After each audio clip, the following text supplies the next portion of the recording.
Unacademy. Let's crack it.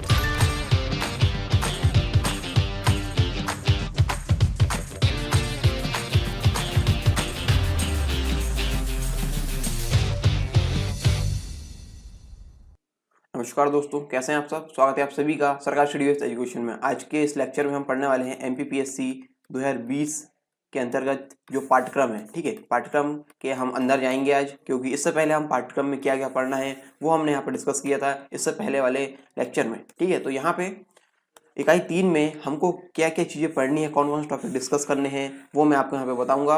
और यहाँ पे एक टॉपिक के डीप में जाएंगे। ठीक है, तो यहाँ पे देखिए, सबसे पहले सूक्ष्म एवं जैविक कृषि दिया गया है इस पाठ्यक्रम के अंतर्गत। ये मुख्य परीक्षा का पाठ्यक्रम है। ठीक है, मुख्य परीक्षा का पाठ्यक्रम, यदि आपने सिलेबस डाउनलोड किया है तो आप इसे देखिए। ठीक है, यदि आप नहीं देख रहे हैं तो यहाँ पे स्क्रीन में दिए गए हैं, आप इसे देख सकते हैं।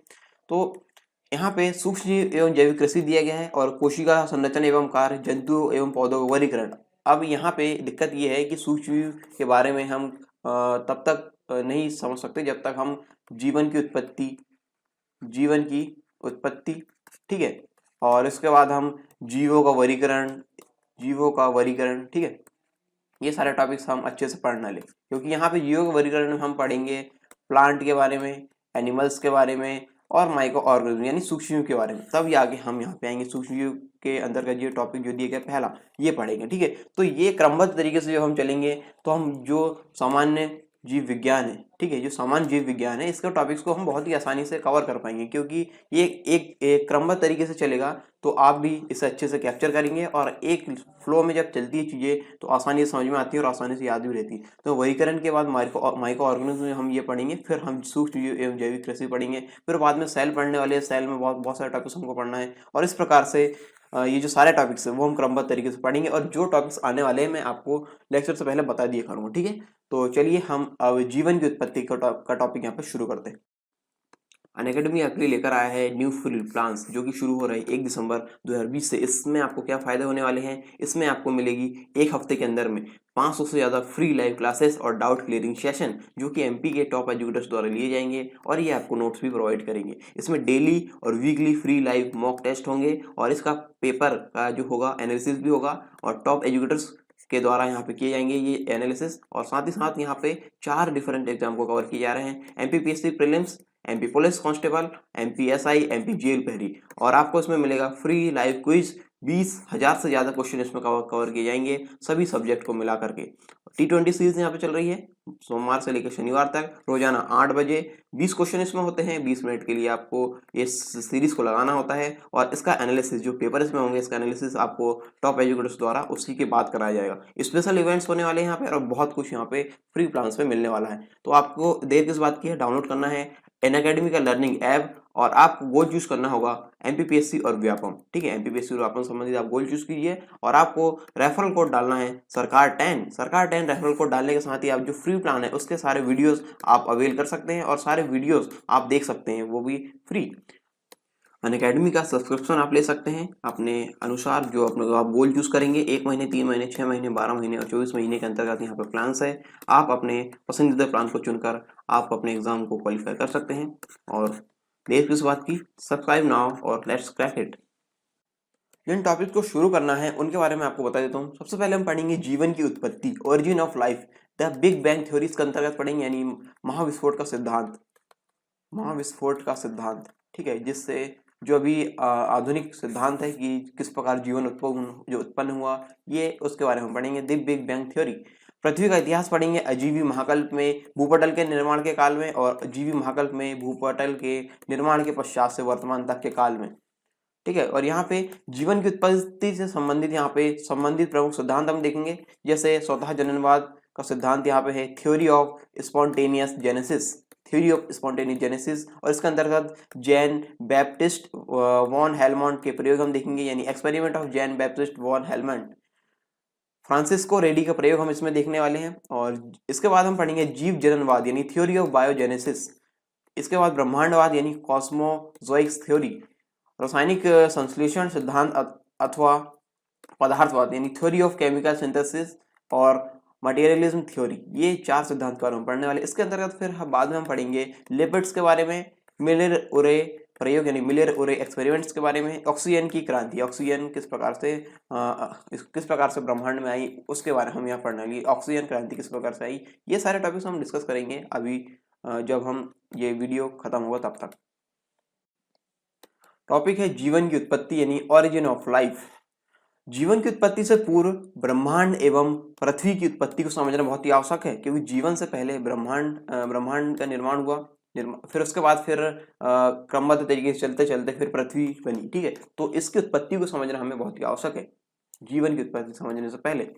प्राचीन काल से लेकर मध्यकालीन धार्मिक मान्यताओं तक सभी ने भिन्न भिन्न ढंग से अनंत ब्रह्मांड एवं पृथ्वी की उत्पत्ति से संबंधित संकल्पनाएं एवं मान्यताएं प्रस्तुत की। ठीक है, सभी धर्मों ने अपने अपने अनुसार ये ब्रह्मांड किस प्रकार बना है, उनके मतलब धर्म के अनुसार जो भी मान्यताएं थी उसके अनुसार बताया किस भगवान या फिर किस गॉड या फिर जिस भी ईश्वर ने ये सब बनाया है उनके बारे में इन्होंने बताया धर्म के अंतर्गत। ठीक है, लेकिन इन सभी संकल्पनाओं एवं मान्यताओं ने धार्मिक आस्था एवं विश्वास का अतिरेक था, यानी धार्मिक आस्था और विश्वास के अंतर्गत ये धारणाएं थी वो दी गई थी, और इसमें तार्किकता, इसमें कमी किसकी थी, तार्किकता की कमी थी एवं वैज्ञानिकता का अभाव था, यानी साइंटिफिक तरीके से ये सारी चीजें इन जो रिलीजन है विभिन्न जो धर्म है उनमें ये नहीं बताई गई, तो उनमें जो तार्किकता और वैज्ञानिक अभाव कारण ये सारी जो थ्योरीज थी उसको हमने साइड में रख दिया, और उसके बाद जो वैज्ञानिक तरीके से जो जीवन की उत्पत्ति हुई वो हमने देखना शुरू किया। दी बिग बैंग थ्योरी, ब्रह्मांड की उत्पत्ति एवं विकास के विषय में आधुनिक एवं सर्वाधिक स्वीकृत वैज्ञानिक संकल्पना है ये महाविस्फोट सिद्धांत। दी बिग बैंग थ्योरी अभी तक की सबसे मानी गई थ्योरी है, ठीक है, वैज्ञानिक तरीके से। इस सिद्धांत के अनुसार आज से लगभग 15 अरब वर्ष पूर्व ब्रह्मांड का संपूर्ण पदार्थ एक पिंड में समाहित था। एक पिंड था जिसका नाम था क्या, सिंगुलैरिटी नाम था उस पिंड का। ठीक है, इस पिंड का नाम क्या था, सिंगुलैरिटी, जिसमें संपूर्ण ब्रह्मांड का संपूर्ण पदार्थ इसमें समाहित था। इस पिंड में एक महाविस्फोट हुआ, इसके परिणाम स्वरूप ब्रह्मांड की उत्पत्ति हुई। इसमें महाविस्फोट हुआ और ब्रह्मांड की उत्पत्ति हुई। ठीक है, ब्रह्मांड की उत्पत्ति हुई, उसके बाद उत्पत्ति के समय से ही ब्रह्मांड का विकास एवं विस्तार की प्रक्रिया लगातार जारी है। तो बिग बैंग थ्योरी सबसे जानी मानी थ्योरी है और वैज्ञानिकों द्वारा इसे भी माना गया है। ठीक है, इसके प्रमाण यहाँ पे इकट्ठे किए गए हैं, और यहाँ पे जैसे ये विस्फोट हुआ, यहाँ पे देखिए विस्फोट हुआ तो विस्फोट में बहुत सारी चीजें बनी यहाँ पे ब्रह्मांड में, फिर बहुत सारी चीजें बनी, आकाश गंगाएं, सौरमंडल, ठीक है, तारे, फिर ग्रह, उपग्रह, ये सारी चीजें, फिर क्षुद्र ग्रह, ये सारी चीजें और बहुत सारी चीजें यहाँ पे बनी। ठीक है, और उल्का पिंड वगैरह बहुत सारी चीजें बनी। तो इस प्रकार ये ब्रह्मांड का विकास एवं विस्तार लगातार अभी भी जारी है, ये प्रक्रिया है अभी भी जारी है। ब्रह्मांड के विकास की प्रक्रिया में ही आज से लगभग 4.6 अरब वर्ष पूर्व सौरमंडल यानी सोलर सिस्टम का निर्माण हुआ।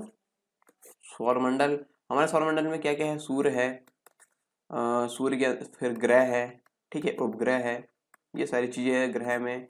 यहाँ पे ग्रह बुध, शुक्र, पृथ्वी, मंगल, बृहस्पति, ये सारे ग्रह हैं। और उपग्रह में सभी मतलब जो अधिकांश जो ग्रह है उनके अपने अपने उपग्रह है, फिर क्षुद्र ग्रह वगैरह है, ये सारे सौरमंडल के अंतर्गत है। ठीक है, तथा पृथ्वी की उत्पत्ति यहाँ पे हुई। समय के साथ पृथ्वी जीवन के अनुकूल हुई और इस पर जीवों की उत्पत्ति हुई एवं उनका क्रमिक विकास हुआ। ठीक है, क्रमबद्ध तरीके से ये सारी चीजें बनी। पृथ्वी ब्रह्मांड का एकमात्र ऐसा ज्ञात ग्रह है जिस पर जीवन है। ठीक है, एकमात्र ऐसा ग्रह है जिसमें जीवन है। ठीक है, अभी इसके अलावा और किसी ग्रह में जीवन नहीं है, अभी खोज की जा रही है, पर यहाँ पे अभी तक नहीं मिला है कोई ग्रह। पृथ्वी का इतिहास के अंतर्गत हम देखेंगे अजीवी महाकाल यानी एजोइकेरा और जीवी महाकाल यानी ज़ोइकेरा के अंतर्गत। ठीक है, भूपटल के निर्माण का काल, और यहाँ भूपटल के निर्माण के पश्चात से वर्तमान तक का काल। भूपटल यानी यहाँ पे देखिए पृथ्वी के आंतरिक संरचना या फिर रचना के अंतर्गत ये वाला एरिया होता है, ये वाला भूपटल। ठीक है, इसके निर्माण के काल और यहाँ पे भूपटल के निर्माण काल के पश्चात का काल हम देखेंगे। ठीक है, जीवन की उत्पत्ति संबंधित प्रमुख सिद्धांत। पृथ्वी पर जीवन की उत्पत्ति कैसे हुई, ये बहुत ही बड़ा प्रश्न है और इसके अंतर्गत 4 सिद्धांत यहाँ पे दिए गए, स्वतः जननवाद, जीव जननवाद, ब्रह्मांडवाद और यहाँ पे रासायनिक संश्लेषण अथवा पदार्थवाद। ठीक है, ये सारी चीजें यहाँ पे दी गई। तो पहले हम देखते हैं कि ये सवाल है, पृथ्वी पर जीवन की उत्पत्ति कैसे हुई। यह एक ऐसा प्रश्न है जिसके प्रति प्रारंभ से ही मनुष्य में जिज्ञासा रही कि किस प्रकार हमारा जीवन उत्पन्न हुआ है। ठीक है, बहुत समय पहले से ही ये जिज्ञासा और ये प्रश्न उठ रहा है कि हमारे जो जीवन है उसका उत्पन्न होना किस प्रकार से हुआ और कैसी चीजें हुई होगी। ये सारी चीजें अभी अभी भी हम जिज्ञासा में रहते हैं। प्राचीन काल से अब तक विभिन्न संकल्पनाएं एवं विचार प्रस्तुत किए गए जो पृथ्वी पर जीवन की उत्पत्ति की व्याख्या करते हैं। बहुत सारे अभी तक संकल्पनाएं दी गई है। ठीक है, उस समय से लेके अभी तक बहुत सारी जो संकल्पना है वो प्रस्तुत की जा चुकी है। इनमें से कुछ संकल्पनाएं एक सीमा तक वैज्ञानिक रूप में से जीवन की उत्पत्ति एवं विकास की प्रक्रिया को समझाने में सफल रही है। ठीक है, कुछ कुछ संकल्पना ऐसी है जो सफल है और तथा कुछ ऐसी है जो असफल रही है। ऐसी प्रमुख संकल्पनाएं एवं सिद्धांत हम अभी पढ़ने वाले हैं, जो कि निम्नवाद है। जैसा कि मैंने आपको बताया था, सबसे पहले हम पढ़ेंगे स्वतः जननवाद का सिद्धांत, यानी थ्योरी ऑफ स्पॉन्टेनियस जेनेसिस। इसके अंतर्गत क्या है, यह एक प्राचीन संकल्पना है जिसके अनुसार सजीवों की उत्पत्ति निर्जीव पदार्थों से हुई है। ठीक है, ये बहुत ही इंपॉर्टेंट है, आप याद रखिए इसका सिद्धांत क्या है इसके अनुसार, या फिर ये किस पे बेस्ड है ऐसा पूछा जा सकता है। तो ये है सजीवों की उत्पत्ति निर्जीव पदार्थों संभव हुई है, ऐसा ये कहता है स्वतः जननवाद का सिद्धांत। ठीक है, देखेंगे इसके बारे में। प्राचीन यूनान दार्शनिक एवं विद्वान अरस्तु भी स्वतः जननवाद के समर्थक थे। उस टाइम वैज्ञानिक अरस्तु जी थे, महान वैज्ञानिक अरस्तु, वो भी स्वतः जननवाद के पक्ष में थे। स्वतः जननवाद के समर्थकों का मानना था कि धूल से मक्खियां, देखिए यहाँ पे देखना है क्या क्या चीजें यहाँ पे बन रही। धूल से मक्खियां, ओस तथा सड़ते हुए मांस से कीड़े तथा तालाब के कीचड़ एवं बालू से मछलियां स्वतः उत्पन्न हुई। ये सारी चीजें हुई। ठीक है, पहले का वो धूल से मक्खियां, ओस तथा सड़ते हुए मांस से कीड़े तथा तालाब के कीचड़ एवं बालू से मछलियां स्वतः उत्पन्न हो जाती है। तो ये स्वतः जननवाद के अंतर्गत ये बताया गया था। यद्यपि ये वर्तमान समय में यह संकल्पना हास्यास्पद प्रतीत होती है, यानी इस पर हंसी आती है, परंतु इसका महत्व इस तथ्य में है कि लगभग 2000 वर्षों तक यह संकल्पना जीवन की उत्पत्ति के वाद विवाद के केंद्र में रही और इसका समर्थन एवं विरोध में अनेक प्रयोग भी किए गए स्वतः जननवाद के सिद्धांत के अंतर्गत। यहाँ पे देखिए, जैन बैप्टिस्ट वॉन हेलमंट ने प्रयोग किया, experiments of Jan Baptist and यहाँ पे वैन हेलमंट।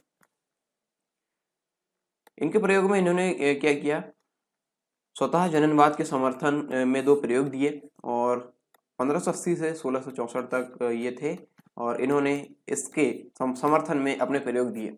तो एक प्रयोग में उन्होंने दर्शाया कि पसीने से भीगा कपड़ा, ठीक है, पसीने से भीगा कपड़ा तथा गेहूं की बालियां को एक साथ रखने पर 21 दिनों में चूहे उत्पन्न हो जाते हैं। इन्होंने ऐसा बताया, ये उस टाइम की बात हो रही, ठीक है, जब स्वतः जननवाद का सिद्धांत प्रचलन में था और इससे संबंधित जो संकल्पनाएं थी, जो प्रयोग थे वो दिए जा रहे थे। तो यहाँ पे देखिए इन्होंने क्या कि भीगा कपड़ा लिया, पसीने से भीगा कपड़ा और किसी चीज से नहीं, पसीने से भीगा कपड़ा यहाँ पे लिया था गेहूं की बालियों के साथ रखने पर 21 दिनों में चूहे उत्पन्न हो जाते हैं, ऐसा इन्होंने बताया। दूसरे प्रयोग में उन्होंने दर्शाया कि 2 ईंटों के बीच तुलसी या बेसिल जिसे बोलते हैं, बेसिल रखकर उन्हें धूप में रखने पर उनमें बिच्छू उत्पन्न हो जाते हैं। ये प्रयोग इन्होंने दिए, 2 प्रयोग दिए। पहला दिया कि यहाँ पे चूहे उत्पन्न हो रहे हैं 21 दिनों में भीगे कपड़े में गेहूं की बालियां एक साथ रखने में, और दूसरा है ईंटों के बीच में तुलसी या फिर बेसिल इसको बोलते हैं, उसको रखकर धूप में रखने में उसमें बिच्छू उत्पन्न हो जाते हैं। इनके समर्थन में ये 2 प्रयोग यहाँ पे दिए गए। अगला प्रयोग यहाँ पे है फ्रांसिस्को रेडी का प्रयोग, ठीक, एक्सपेरिमेंट ऑफ फ्रांसिस्को रेडी। तो यहाँ पे देखिए बहुत ही इंपॉर्टेंट है ये। इसने क्या किया, इसने जो पहला जो सिद्धांत है स्वतः जननवाद का सिद्धांत, उसको यहाँ पे खंडन करते हुए ये अपने एक्सपेरिमेंट दिए। फ्रांसिस्को रेडी जो 1626 से 1697 तक थे, इन्होंने अपने प्रयोगों के माध्यम से स्वतः जननवाद के सिद्धांत का खंडन किया। जैसा कि मैंने बताया, इसका इन्होंने खंडन किया। रेडी ने 3 बोतलों में जंतुओं का उबला हुआ मांस रखा। 3 बोतलें इन्होंने लिया अपने एक्सपेरिमेंट में, अपने प्रयोग में। ये यहाँ पे देख सकते हैं आप, ये प्रारंभिक अवस्था में ये बोतलें, ठीक है, ये 3 इतनी बोतलें। और उनमें से एक बोतल को कॉर्क, ये देखिए ये वाली कॉर्क से, और एक को बंद कपड़े से यहाँ बंद किया, परंतु एक बोतल को खुला छोड़ दिया। इस वाले बोतल को यहाँ पे खुला छोड़ दिया। यहाँ पे 3 बोतल यहाँ पे दी गई, कॉर्क से बंद किया, कपड़े से बंद किया और एक को खुला छोड़ दिया। कुछ दिनों के बाद यहाँ पे खुले मुंह वाली बोतल में कीड़े उत्पन्न हो गए। खुले मुंह वाली यानी जो ये वाली जो बोतल है, इस वाले एक्सपेरिमेंट में इसमें क्या कीड़े उत्पन्न हो गए, तथा जो बंद कपड़े से ढकी गई यानी कपड़े से बंद की गई बोतल के ऊपर भी कीट उत्पन्न हुए। कपड़े से बंद जो बोतल, इसमें कीट उत्पन्न हो गए। ठीक है, के ऊपर भी कीट उत्पन्न हुए, लेकिन इस वाले कंडीशन में क्या हुआ, वे जीवित नहीं रह पाए। यहाँ पे उत्पन्न हुए और जीवित रहे, और यहाँ पे उत्पन्न हुए कपड़े से ढके है उसमें उत्पन्न हुए, लेकिन वो जीवित नहीं रह पाए। इन दोनों के विपरीत क्या हुआ, इसमें तो उत्पन्न हुए और जीवित भी रहे, इसमें उत्पन्न हुए और जीवित नहीं रह पाए। लेकिन इन दोनों के विपरीत जो तीसरा वाला जो था, जो कॉर्क से ढका हुआ था, कॉर्क से बंद की गई बोतल में कोई कीट उत्पन्न नहीं हुआ। इस वाले में कोई कीट उत्पन्न, ये देखिए यहाँ पे ये कीट उत्पन्न हुए, यहाँ पे भी हुए, इस वाले कंडीशन में भी हुए, ये देखिए यहाँ पे, और यहाँ पे नहीं हुए। ठीक है, इस वाले में नहीं हुए। यहाँ पे कुछ मक्खियाँ आई, उसके अंतर्गत यहाँ पे जो क्रिया हुई, उससे यहाँ पे ये कीट उत्पन्न हुए। ठीक है, तो यहाँ पे इस प्रकार ये जो एक्सपेरिमेंट है, उससे ये निष्कर्ष निकला कि मांस से लार्वा यानी कीट स्वयं उत्पन्न नहीं होते, बल्कि ये मक्खियां जब मांस पर अंडे देती है, ये मक्खियां यहाँ पे आई, मांस पर अंडे दी, तभी ऐसा संभव हो पाता है। ठीक है, यहाँ पे जब इन्होंने ऐसा खुला रखा था तो यहाँ पे मक्खियां आई, तो यहाँ मक्खियां ने यहाँ पे क्या मांस में अंडे दी, तब जाके ऐसा संभव हो पाया। बाकी यदि ये ऐसा ही रहेगा, यदि पैक्ड रहेगा तो ऐसा संभव नहीं है। तो ये खंडन किया इन्होंने किसका, स्वतः जननवाद के सिद्धांत का, फ्रांसिस्को रेडी के प्रयोग ने, एक्सपेरिमेंट ऑफ फ्रांसिस्को रेडी। ठीक है, तो ये था इसके खंडन का सिद्धांत। इसके बाद आया जीव जननवाद यानी थ्योरी ऑफ बायोजेनेसिस। यह सिद्धांत स्वतः जननवाद के विरोध में विकसित हुआ। ठीक है, जो पहला जो आया था स्वतः जननवाद, उसके विरोध में विकसित हुआ। इस सिद्धांत के अनुसार सजीव पदार्थों की उत्पत्ति केवल सजीव पदार्थों से ही संभव है, किसी निर्जीव पदार्थ से नहीं, ऐसा इसने कहा। ठीक है, जीव जननवाद या फिर जीवोत्पत्तिवादी से बोलेंगे। इसमें क्या कहा गया कि किसी निर्जीव सजीव की उत्पत्ति नहीं हुई, बल्कि जीव से ही जीव की उत्पत्ति हुई, यानी सजीव से ही सजीव की उत्पत्ति हुई है। यह संकल्पना वर्ष 1858 में रुडोल्फ विर्चो द्वारा प्रस्तुत की गई थी। कौन से वैज्ञानिक थे, रुडोल्फ विर्चो। वर्ष 1864 में लुई पाश्चर ने हंस की गर्दन यानी स्वान नेक, यहाँ पे देखिए ये स्वान नेक, इस प्रकार से स्वान नेक रहती है, स्वान नेक। ठीक है, स्वान नेक के आकृति वाले फ्लास्क, ये फ्लास्क है, इसका निर्माण किया। इन फ्लास्कों में वायु तो प्रवेश कर सकती थी, परंतु धूल, जीवाणु तथा अन्य सूक्ष्म पदार्थ प्रवेश नहीं कर सकते थे। इसको इस प्रकार बनाया गया था, यहाँ पे देखिए इस प्रकार ये बनाया गया था, यहाँ पे कि इसमें वायु तो प्रवेश कर जाएगी, लेकिन क्या क्या प्रवेश नहीं कर पाएंगे, धूल, जीवाणु तथा अन्य सूक्ष्म पदार्थ इसमें प्रवेश नहीं कर पाएंगे। तो यहाँ पे क्या हुआ आगे, लुई पाश्चर ने मांस के शोरबे यानी बीफ ब्रोथ को उबाल कर उसे जीवाणु रहित यानी स्टरलाइज किया, जीवाणु रहित उसे बनाया, तथा इसे हंस की गर्दन की आकृति वाले कुछ फ्लास्क में रख दिया। ये फ्लास्क इस प्रकार से उसने रख दिया। पाश्चर ने कुछ फ्लास्कों का मुंह बंद कर दिया तथा कुछ फ्लास्कों को खुला छोड़ दिया। ठीक है, जहां से हवा जा सकती थी उसको भी क्या कर दिया, बंद कर दिया, और जहां से हवा जा सकती उसमें से कुछ फ्लास्क को खुला छोड़ दिया। कुछ दिनों पश्चात फ्लास्कों का परीक्षण करने पर उन्होंने पाया कि जो फ्लास्क बंद थे, जो बंद वाले फ्लास्क थे, जो बंद थे, एक था बंद और एक था खुला। ठीक है, जो बंद वाले फ्लास्क थे उनमें सूक्ष्मजीवों यानी माइक्रो ऑर्गेनिज्म की उत्पत्ति नहीं हुई, बंद वाले में उत्पत्ति नहीं हुई, परंतु जो फ्लास्क खुले थे उनमें सूक्ष्मजीवों की उत्पत्ति हो गई। जो खुले फ्लास्क थे उनमें हो गई, और जो बंद था फ्लास्क उसमें सूक्ष्मजीवों की उत्पत्ति नहीं हुई। इस प्रयोग से क्या हुआ, इस प्रयोग से लुई पाश्चर ने निष्कर्ष निकाला कि सजीवों की उत्पत्ति केवल सजीवों से ही संभव है, निर्जीवों से नहीं। ठीक है, सजीव की उत्पत्ति किससे संभव, केवल सजीव से संभव है, निर्जीव से नहीं। इसी प्रकार उन्होंने अन्य प्रयोग से भी यह सिद्ध किया कि वायु जीवों की वृद्धि नहीं करती है, वायु जो है जीवों की वृद्धि नहीं करती। तो इस प्रकार इन्होंने ये अपने जीव जननवाद का सिद्धांत यहाँ पे दिया। इसके सपोर्ट में ये सिद्धांत दिया। ठीक है, अगला है ब्रह्मांडवाद यानी कॉस्मोजोइक थ्योरी। ये इसके बाद आई जीव जननवाद के बाद ये थ्योरी आई। जीव की उत्पत्ति के संबंध में वैज्ञानिक रिक्टर ने वर्ष 1865 में ब्रह्मांडवाद प्रस्तुत किया। ये सिद्धांत प्रस्तुत किया इसने। इस सिद्धांत के अनुसार पृथ्वी पर विद्यमान जीवों की उत्पत्ति पृथ्वी पर नहीं हुई, बल्कि ये ब्रह्मांड के अन्य ग्रहों से साधारण कणों एवं बीजाणुओं, स्पोर्स और जर्म के रूप में पृथ्वी पर आए। यहाँ पे देखिए, यहाँ पे क्या कहा जा रहा है, ये जो जीवों की उत्पत्ति हुई पृथ्वी में किस प्रकार हुई, दूसरे ग्रह से आए ऐसा बताया गया। ठीक है, यहाँ पृथ्वी पर नहीं बल्कि दूसरे ग्रह से आए ऐसा इसने बताया। और ये कहाँ से है, ये ब्रह्मांड के अन्य ग्रहों से आए, अन्य ग्रहों से साधारण कणों एवं बीजाणु यानी स्पोर और जर्म के रूप में पृथ्वी पर आए ऐसा इन्होंने कहा। और वैज्ञानिक हेल्महोल्ट्ज ने वर्ष 1884 में अनुमान लगाया कि पृथ्वी पर गिरते उल्कापिंडों के साथ जीव द्रव यानी प्रोटोप्लाज्म किसी न किसी रूप में पृथ्वी पर पहुंचे। ठीक है, और नोबेल पुरस्कार विजेता रसायन शास्त्री आर्हेनियस ने वर्ष 1980 में यह विचार प्रस्तुत किया कि जीव संपूर्ण ब्रह्मांड में व्याप्त है, संपूर्ण ब्रह्मांड में जीव व्याप्त है तथा उनके बीजाणु एक स्थान से अन्य स्थान तक स्वतंत्र रूप से विचरण कर सकते हैं। ऐसा किसने कहा, ऐसा कहा नोबेल पुरस्कार विजेता रसायन शास्त्री आर्हेनियस ने 1980 में। ठीक है, ये विचार इन्होंने प्रस्तुत किया। अगली थ्योरी है, अगला सिद्धांत है रासायनिक संश्लेषण सिद्धांत अथवा पदार्थवाद, थ्योरी ऑफ केमिकल सिंथेसिस और मटेरियलिज्म थ्योरी। जीव की उत्पत्ति के विषय में यह परिकल्पना रूसी जैव रसायनविद यानी बायोकेमिस्ट ए.आई. ओपेरिन यानी अलेक्जेंडर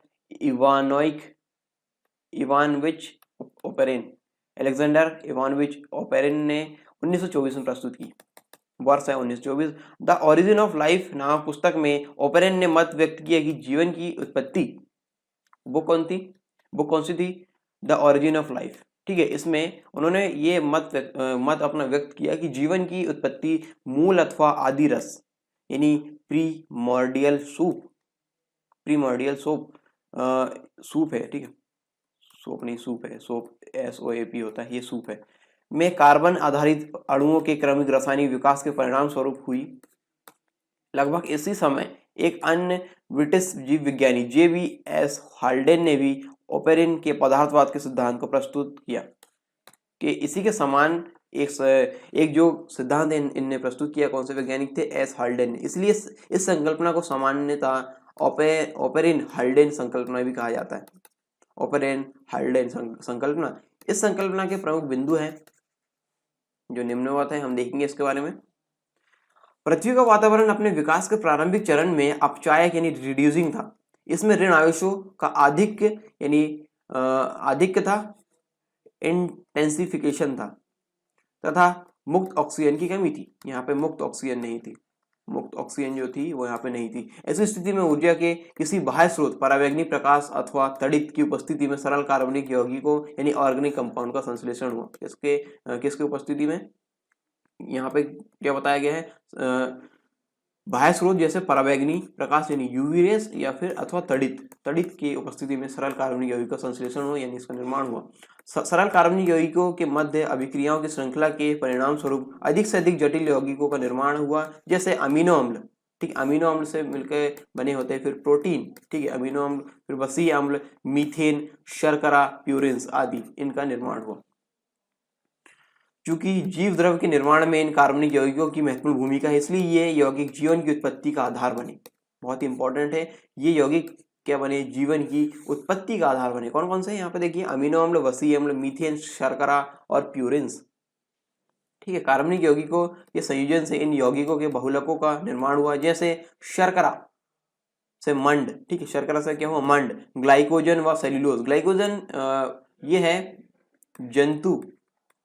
जंतु में ऊर्जा संग्रहण यहाँ पे होता है, मतलब जिस रूप में होता है वो है ग्लाइकोजन। जिस रूप में होता है ये होता है लिवर में, जंतु में होता है लिवर में, मानव की बात करें तो ये होता है लिवर में। ठीक है, यकृत में।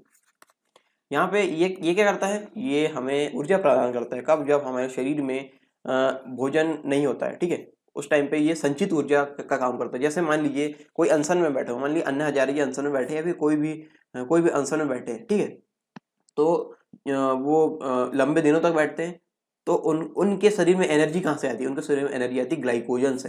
ग्लाइकोजन से उनके शरीर में ऊर्जा का प्रवाह होता है, ठीक है। ये थोड़ी सी इंफॉर्मेशन थी जो मैंने बताया। आगे देखेंगे सेल्यूलोज, ग्लाइकोजन व सेल्यूलोज से पॉलीसेकेराइड्स व वसी अम्ल तथा ग्लिसरॉल से वसा का निर्माण हुआ। ग्लिसरॉल से किसका निर्माण हुआ? वसा का, ठीक है। अमीनो अम्ल प्रोटीन एवं न्यूक्लिक अम्लों की परस्पर अभिक्रिया से न्यूक्लियोप्रोटीन्स का निर्माण हुआ। किसकी परस्पर अभिक्रिया से? अमीनो अम्ल, प्रोटीन एवं न्यूक्लिक अम्लों की परस्पर अभिक्रिया से न्यूक्लियोप्रोटीन्स का निर्माण हुआ। न्यूक्लियोप्रोटीन में स्वतः द्विगुणन यानी सेल्फ रेप्लिकेशन का गुण होता है, यानी खुद अपने जैसी आकृतियों बना लेते हैं, ठीक है। स्वतः द्विगुणन, अपने जैसी दूसरी आकृतियों बना लेते हैं, ठीक है। इसलिए इनसे नीलहरित शैवाल यानी ब्लू ग्रीन एल्गी के समान प्रारंभिक जीवों की उत्पत्ति हुई। इसकी उत्पत्ति हुई नील हरित शैवाल यानी ब्लू ग्रीन एल्गी के समान प्रारंभिक जीवों की उत्पत्ति हुई। यहाँ पे ये प्रारंभिक जीव प्रकाश संश्लेषण में सक्षम थे। परिणाम स्वरूप क्या हुआ कि वायुमंडल में स्वतंत्र ऑक्सीजन मुक्त हुई यानी O2 मुक्त हुई, ठीक है, प्रकाश संश्लेषण से। इसके साथ ही वायुमंडल में उपस्थित मीथेन यानी CH4, अमोनिया NH3 तथा carbon dioxide CO2, nitrogen N2 व जल H2O का निर्माण हुआ। हल्डेन के अनुसार प्रारंभिक जलीय वातावरण अथवा आदि सागर यानी प्रीमोर्डियल सी ने एक बृहद रासायनिक प्रयोगशाला केमिकल लेबोरेटरी के रूप में कार्य किया, जिसे सूर्य से प्राप्त ऊर्जा हो रही थी। सूर्य से ऊर्जा प्राप्त हो रही थी। वातावरण ऑक्सीजन से मुक्त था और कार्बन डाइऑक्साइड यानी CO2, अमोनिया NH3 और परावैंगनिक किरणें UV रेस के संयोजन से कार्बनिक यौगिकों का निर्माण यहाँ पे हुआ। और धीरे धीरे आदि सागर एक गर्म सांद्र सूप में परिवर्तित हो गया, जिसमें कार्बनिक एकलकों ऑर्गेनिक मोनोमर्स एवं बहुलकों का घनत्व बढ़ता गया, ठीक है। इस प्रकार से कार्बनिक एकलक जो थे, जैसे अमीनो अम्ल वगैरह थे जिससे प्रोटीन वगैरह बनते हैं, और यहाँ पे एकलक ये है और ये बहुलक है, तो इस प्रकार इनका जो घनत्व है वो बढ़ता गया, यानी ये इनकी संख्या में वृद्धि होती गई और एक जगह में बहुत सारे होते गए, ठीक है। इस प्रकार इनके घनत्व बढ़ता गया। हाल्डेन ने संकल्पना की कि एकलकों एवं बहुलकों के समूह में लिपिड झिल्ली यानी लिपिड मेम्ब्रेन का निर्माण हुआ। और ये लिपिड झिल्ली यानी ये जैव झिल्ली अक्सर क्या करती है? लिपिड द्विपरत यानी लिपिड बाय लेयर की बनी होती है, जिसमें कुछ प्रोटीन स्थायी या अस्थायी रूप से जुड़े या धंसे हुए होते हैं और जिनका प्रयोग झिल्ली के आर पार संचार और रसायनों व आयनों की आवाजाही के लिए किया जाता है। जो लिपिड झिल्ली होती है इसका निर्माण हुआ तथा बाद के विकास के क्रम में प्रथम जीवित कोशिकाओं यानी लिविंग सेल्स को जन्म दिया। इस प्रकार की प्रक्रिया यहाँ पे हुई। आगे हम देखेंगे लिपिड के बारे में। Lipid carbon C, hydrogen H और ऑक्सीजन O, CHO अलग अलग है ये, ठीक है, तो यहाँ पे एल्डिहाइड ना बोल देना आप। CHO सॉरी अलग अलग ही बोलता हूँ इसको मिक्स नहीं करना, CHO बोलेंगे तो एल्डिहाइड के फॉर्म में आ जाएगा। C कार्बन, हाइड्रोजन और ऑक्सीजन से निर्मित वह पदार्थ है जो जल में अविलय यानी इनसॉल्यूबल है, जल में घुलता नहीं है अर्थात अघुलनशील है, एवं अल्कोहल, ईथर एवं क्लोरोफॉर्म में विलय यानी सॉल्यूबल होता है। ये जो लिपिड है उसकी बात हो रही है, ये यहाँ पे सॉल्यूबल होता है। लिपिड सजीव कोशिकाओं का महत्वपूर्ण तत्व है। लिपिड क्या है? सजीव कोशिकाओं का महत्वपूर्ण तत्व है। लिपिड्स के अंतर्गत वसी अम्ल यानी फैटी एसिड्स, ऑयल तेल, मोम या वैक्स से बोलेंगे, स्टेरॉल एवं ट्राइग्लिसराइड को सम्मिलित किया जाता है। कार्बोहाइड्रेट, प्रोटीन तथा लिपिड्स पादप एवं जंतु कोशिकाओं के प्रमुख संरचनात्मक यानी स्ट्रक्चरल कंपोनेंट है, ठीक है। तो ये इस प्रकार ये लिपिड के बारे में हमने यहाँ पे देखा। मिलर-उरे के प्रयोग। मिलर-उरे एक्सपेरिमेंट्स के अंतर्गत हम देखते हैं वर्ष 1953 में हेरोल्ड उरे तथा उनके शिष्य स्टैनले मिलर ने ओपेरिन हाल्डेन संकल्पना के परीक्षण के लिए कुछ प्रयोग किए। ओपेरिन हाल्डेन इससे पहले हमने जो डिस्कस किया उसके परीक्षण के लिए कुछ प्रयोग यहाँ पे किया, ठीक है। उन्होंने एक फ्लास्क में जल, मीथेन, अमोनिया तथा हाइड्रोजन गैस लेकर पृथ्वी के प्रारंभिक वातावरण की समान स्थितियां उत्पन्न की। क्या क्या लेगा वहां पे? जल, एक फ्लास्क लिया उन्होंने, उसमें जल लिया, मीथेन लिया, अमोनिया लिया और हाइड्रोजन गैस लेकर पृथ्वी के प्रारंभिक वातावरण के समान स्थिति उत्पन्न की तथा उसमें विद्युत धारा के लगातार प्रवाह से उच्च ऊर्जा प्रवाहित की। विद्युत धारा यहाँ पर प्रवाहित की और यहाँ पे उच्च ऊर्जा यहाँ पे उन्होंने दी, उच्च ऊर्जा का यहाँ पे प्रभाव किया। ठीक है, एक सप्ताह बाद मिलर ने पाया कि फ्लास्क में उपस्थित, यहाँ पे चित्र ने डाला मैंने, कोई दिक्कत नहीं, चित्र यहाँ पर डालना भूल गया, आप देख सकते हैं इसे।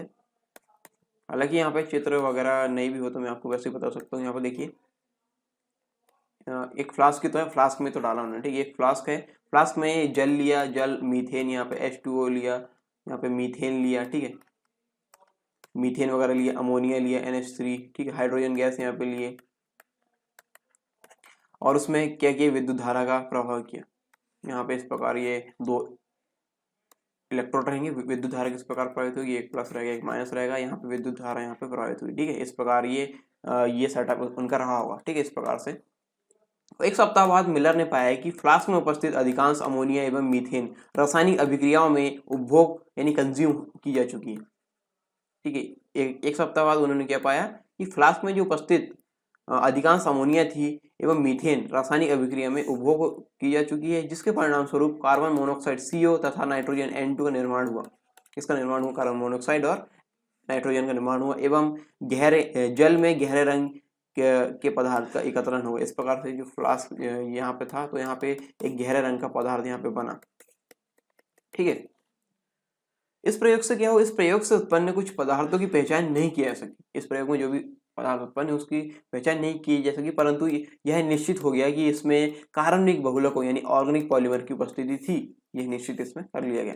इस प्रयोग में जलीय विलयन का परीक्षण करने पर यह पाया गया इसमें विभिन्न अमीनो अम्ल एमिनो एसिड्स, अनेक वसीय अम्लों, हाइड्रोक्सी अम्ल एवं एमाइड उत्पादों की उपस्थिति थी। इतने चीज यहाँ पे उपस्थित थे। ठीक है, अमीनो अम्ल, अनेक वसीय अम्ल, हाइड्रोक्सी अम्ल तथा एमाइड, ये इसमें उपस्थित थे। तो ये था मिलर ओरे का प्रयोग। आगे है ऑक्सीजन क्रांति, हम देखेंगे ऑक्सीजन रेवोल्यूशन।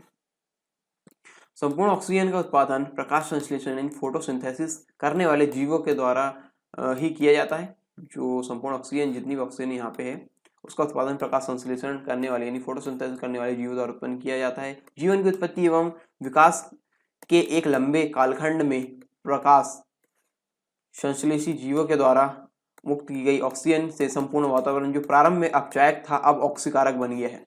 ठीक है, ये प्रकाश संश्लेषण की प्रक्रिया हुई तो यहाँ पे जो वातावरण अपचायक था वो अब क्या बन चुका है, ऑक्सीकारक। यहाँ पे ऑक्सीजन आ चुकी है। ठीक है, वातावरण की प्रकृति में ऑक्सीजन के द्वारा किए गए इस परिवर्तन को ऑक्सीजन क्रांति यानी ऑक्सीजन रेवोल्यूशन कहा जाता है। Oxygen revolution. ठीक है, इस प्रकार ये ऑक्सीजन क्रांति के बारे में हमने यहाँ पे देखा। तो ये थे आज के जीव विज्ञान से संबंधित टॉपिक्स। ठीक है, आई होप आपको समझ में आए होंगे, और यदि समझ में ना आए तो आप कमेंट बॉक्स में कमेंट करके बता सकते हैं। यदि आपको वीडियो लेक्चर पसंद आए तो भी आप कमेंट बॉक्स में कमेंट करके बता सकते हैं कि आपको ये चीज़ आपको पसंद नहीं, और यदि पसंद आई तो आप ये लेक्चर या फिर ये वीडियो पसंद आया तो आप लेक्चर को लाइक करें या वीडियो को लाइक करें, या फिर आप इसको शेयर कर सकते हैं अपने दोस्तों के साथ जिन्हें सबसे ज़्यादा आवश्यकता है।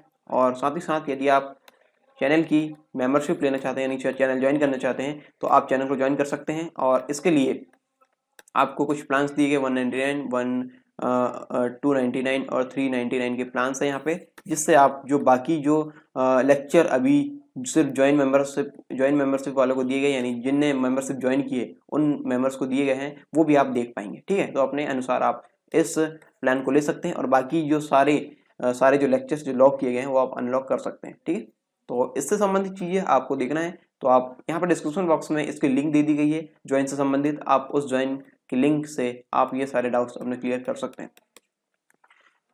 तो यहाँ आज के लिए बस इतना ही, मिलते हैं नेक्स्ट वीडियो में, तब तक के लिए जय हिंद। अनअकैडमी अगली लेकर आया है न्यू फ्री प्लान्स जो कि शुरू हो रहे हैं 1 दिसंबर 2020 से। इसमें आपको क्या फायदे होने वाले हैं, इसमें आपको मिलेगी एक हफ्ते के अंदर में 500 से ज़्यादा फ्री लाइव क्लासेस और डाउट क्लियरिंग सेशन जो कि एमपी के टॉप एजुकेटर्स द्वारा लिए जाएंगे, और ये आपको नोट्स भी प्रोवाइड करेंगे। इसमें डेली और weekly free live mock test होंगे, और इसका पेपर का जो होगा एनालिसिस भी होगा, और टॉप एजुकेटर्स के द्वारा यहाँ पे किए जाएंगे ये एनालिसिस। और साथ ही साथ यहाँ पे 4 डिफरेंट एग्जाम को कवर किए जा रहे हैं, MPPSC prelims, MP police constable, MPSI, MP jail पहरी, और आपको इसमें मिलेगा फ्री लाइव क्विज 20,000 से ज़्यादा क्वेश्चन इसमें कवर किए जाएंगे सभी सब्जेक्ट को मिला करके। T20 सीरीज यहाँ पे चल रही है सोमवार से लेकर शनिवार तक रोजाना 8 बजे।